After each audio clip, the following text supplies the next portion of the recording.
graph the solution of the system of inequalities. These two equations, or two inequalities, we need to graph first. So this, I'm going to kind of assume that you're comfortable just graphing those individual inequalities. So this first one, x squared plus y squared equals, equals 25, is a circle of radius 5. But because it's strictly less than, we actually just have a dashed circle, okay? And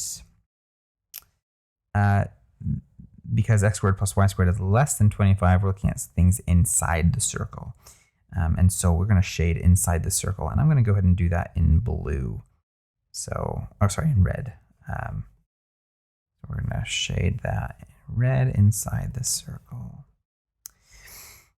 The next thing, or the next equation, would be this x plus 2y equals 5. And that is a line that looks something like this. And it actually goes through x equals 5 right there. The x-intercept is 5. And this point right here is 5 halves. Okay. And so, and then this expression right here is actually above the line. So shading above that line, okay, we have this region here. And so we see that our overlap then is this right here. Okay, so in green, this is the region, and I'm going to go ahead and trace over this line. This is a solid line right there. However, it is dashed around here. Okay, so that's the graphed solution to this system of inequalities. But we also want to make sure that we depict these the vertices of the region, which is this point here and this point here. Okay, any corners of the region. This point right here is pretty easy to see that it's at 5, 0. But let's go ahead and just solve this system here. And it's actually the system of equations that we can solve to find those points of intersection. Okay, so looking at x squared plus y squared equals 25, and x plus 2y equals 5. So I'm going to solve this with a substitution. I'm going to take the second equation and solve for x. Get x equals 5 minus 2y. And then take that and plug it into the first equation.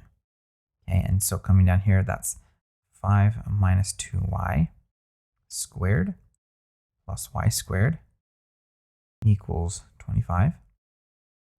If I square that out, I get 25 minus 20y plus 4y squared plus y squared equals 25. So subtracting 25 from both sides cancels it out. And then we can combine those two terms and we get 5y squared minus 20y equals 0. And now we can factor out a 5y and we're left with y minus 4 equals 0. And we get either y equals 0 or y equals 4. And now we can take those and plug those in up here to get x corresponding to those. So when y is 0, we get x equals 5 minus 2 times 0, so just 5. Okay, so that's the point 5, 0. That's this point right here, 5, 0. And when y is equal to 4, we have x equals 5 minus 2 times 4, which is negative 3. So we've got negative 3, 4, and that's got to be this point right here, negative 3, 4. Okay. So there's the graph of our solution to the system of equalities with our vertices labeled. And I'm not the best drawer, so here's a little picture that's generated by a computer of that inequality, okay, of that overlapping region.